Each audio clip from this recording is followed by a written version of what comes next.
Bonjour, je suis Antoine Carr, président fondateur de Bugtracker. Bugtracker est un laboratoire de tests de jeux vidéo établi à Montréal, Paris et en Chine depuis maintenant plus de 13 ans.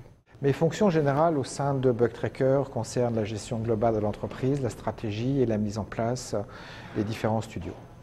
Bugtracker a été créé en France en 1998. En 2002, nous avons eu la chance de monter un studio à Montréal qui est devenu le siège social.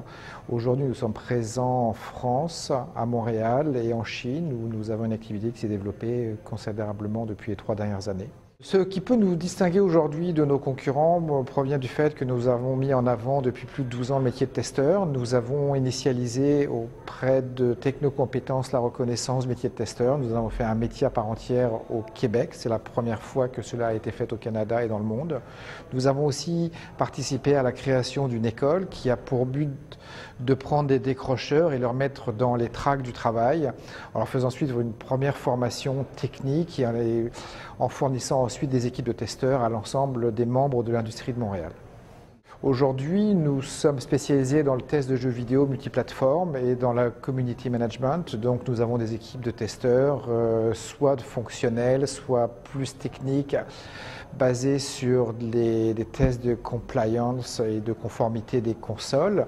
Nous avons aussi des experts linguistes qui proviennent des différentes régions du monde et nous avons développé depuis 3 ans une expertise en community manager. Donc nous avons des personnes qui passent beaucoup de temps sur des réseaux sociaux et qui aident d'une part les utilisateurs à se retrouver dans le jeu et également qui font la recherche effrénée de ce que nous appelons des gold farmers, c'est-à-dire des sociétés qui ont pour objectif de pouvoir drainer des armes, de l'argent virtuel, d'en faire le commerce. Depuis plus de 12 ans, il est évident que nous avons développé de nombreux partenariats sur Montréal. Nous sommes présents désormais grâce au marché chinois sur un marché plus international, regroupant des sociétés publishers bien sûr, basés en Californie et en Europe. Donc nos clients en fait se regroupent dans le top 10 des éditeurs de jeux vidéo. Le marché de Montréal est devenu en quelques années l'une des plaques les plus importantes du jeu vidéo.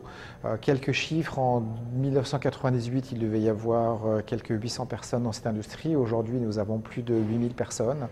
Donc c'est un essor considérable, fabuleux, qui est basé avant tout sur l'expertise des gens que l'on peut trouver à Montréal et de la richesse de tous les talents qui, jour après jour, permettent de développer encore cette activité sur Montréal. Le futur de notre entreprise de Bugtracker, c'est avant tout de continuer à suivre l'évolution du marché, l'évolution technique. Il suffit simplement de se dire que depuis quelques années, le marché du jeu console a changé et a fait place à un marché plus axé sur les réseaux sociaux, sur le online et sur les smartphones. Donc nous suivons cette technique, bien sûr, ce marché. Nous adaptons nos services et nous essayons aussi d'anticiper les marchés. C'est pour ça que nous sommes de plus en plus présents en Chine, où nous aidons les éditeurs et les développeurs nord-américains et européens à trouver des produits sur la Chine. Nous sommes de plus en plus présents sur le marché chinois où nous avons une présence physique depuis 4 ans. L'objectif est d'avant tout d'aider les éditeurs étrangers et les développeurs nord-américains et européens à trouver des débouchés sur la Chine. Donc nous prenons leurs produits et nous les adaptons au marché chinois.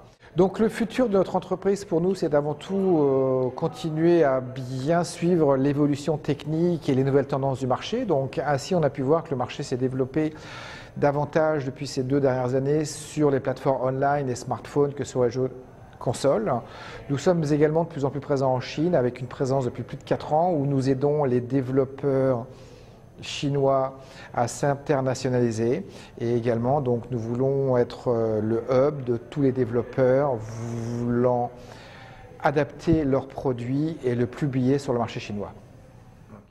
La grande force du jeu vidéo, c'est de s'adapter en permanence à de nouvelles technologies. Aujourd'hui, on voit que le clouding a pour objectif de dématérialiser le support des jeux. On voit également que la convergence des médias est de plus en plus présente et devrait permettre donc là encore une immersion en mode jeu plus importante qu'avant.